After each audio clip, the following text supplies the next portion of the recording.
Chers amis étudiants et chers amis managers, la fonction des ressources humaines n'est pas venue du jour au lendemain.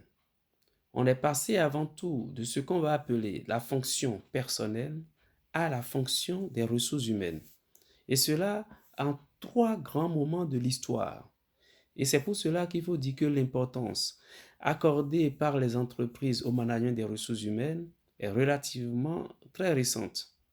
En effet, la fonction personnelle a émergé lentement dans la première moitié du XXe siècle, s'est professionnalisée dans la seconde moitié et est devenue fonction ressources humaines et a été reconnue comme une fonction stratégique à la fin de ce siècle.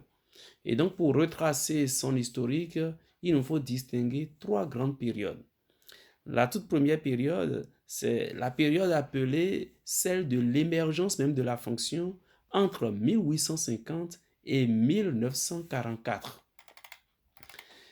Et durant ces années, ou plus précisément les années 1998 et 2000, sont souvent traitées de radieuses, car les entreprises et les salariés réapprennent à conjuguer l'économie avec optimisme. L'industrie naissante utilisait une main-d'œuvre nombreuse et non spécialisée. Les méthodes de travail étaient empiriques, mais vers 1880, Taylor, avec l'Organisation scientifique du travail, démontre que l'on pouvait accroître l'efficacité du travail des salariés par des méthodes qui ont abouti à la parcellisation des tâches ou à la spécialisation, d'où le besoin se fait sentir d'améliorer la fonction des salariés. À cette époque, les services du personnel apparaissent comme des activités principales. Et dès lors, dans ces services du personnel, il y aura le recrutement, la répartition des tâches et le problème de la performance des salariés. C'est donc là que la fonction personnelle va commencer à émerger. Et après, nous allons passer à la deuxième grande période qu'on va appeler les 30 glorieuses. Ça va commencer après la Deuxième Guerre mondiale, évidemment, et va s'étendre donc de 1945 à 1974. À partir de 1945, en effet, commence cette période de croissance qui est caractérisée par une application systématique du principe d'organisation du travail, de simplification du travail et des produits eux-mêmes par l'innovation des matières et des produits. Ces années se caractérisent aussi par l'accroissement de la population salariée et par l'évolution du cadre réglementaire et des idées relatives à l'homme au travail. Il y aura donc les écoles des ressources humaines.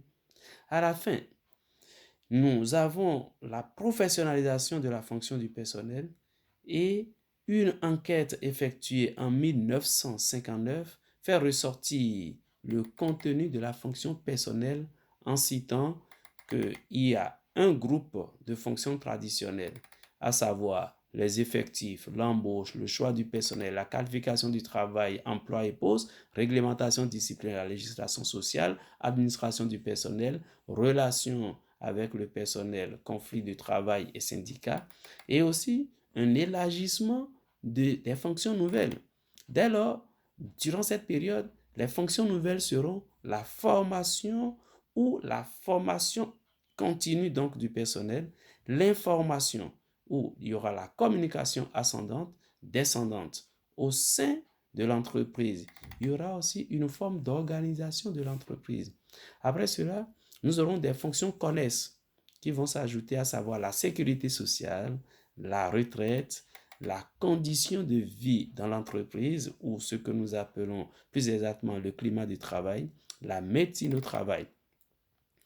Le titre généralement donné au responsable de la fonction est désormais directeur du personnel durant cette période. Cependant, d'autres appellations commenceront à apparaître comme directeur des ressources humaines, etc. Et cela va nous faire passer à la troisième période que nous allons appeler malheureusement les 25 douloureuses. Et donc, nous sommes passés des 30 glorieuses aux 25 douloureuses qui vont s'étendre de 1974 à 1997. Dès donc 1974, les pratiques gestion des ressources humaines s'inscrivent dans un environnement externe perturbé par la performance imprévue d'une crise considérée comme un accident provisoire. En matière de politique et de pratique des ressources humaines, les effets de la crise peuvent être présentés comme suit. La durée du travail effectif hebdomadaire, les mesures d'âge, à quel âge doit-on aller à la retraite, les automatismes et habitudes en matière de rémunération vont pousser à ce qu'on va appeler le ratio frais de personnel, valeur ajoutée, vers le sommet atteint en 1982 et 1983. Le chômage progressif, la mise en cause de la réglementation sur les licenciements et les recherches de flexibilité au travers des intérims et des rotations.